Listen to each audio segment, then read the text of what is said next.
ഈ LGBT മാത്രമാണോ address ചെയ്യപ്പെടേണ്ട ഒരു വിഷയം? വേറെ ഒരു കണ്ടന്റുകളും അവിടെ നടക്കുന്നില്ലേ? ലക്ഷ്മി എന്ന് പറയുന്നത് ഒരുപാട് സൈബർ ബുള്ളിംഗ് നേരിട്ടുകൊണ്ടിരിക്കുന്നതാണ്. സ്ത്രീയെ പ്രധാനം ചെയ്യും.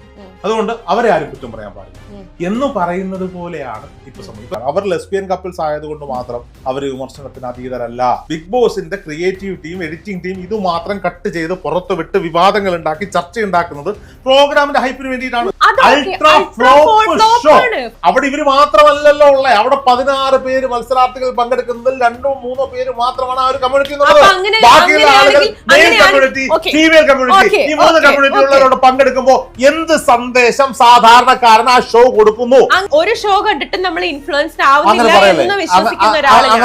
അങ്ങനെയാണെങ്കിൽ ഈ പണിയൊക്കെ അവസാനിപ്പിക്കണം. ചിത്ര എന്ത് തേങ്ങയാണ് ഈ 10-46 ദിവസമായിട്ട് ബിഗ് ബോസ് സീസൺ 6-7 കൊടുക്കാനുള്ളത്?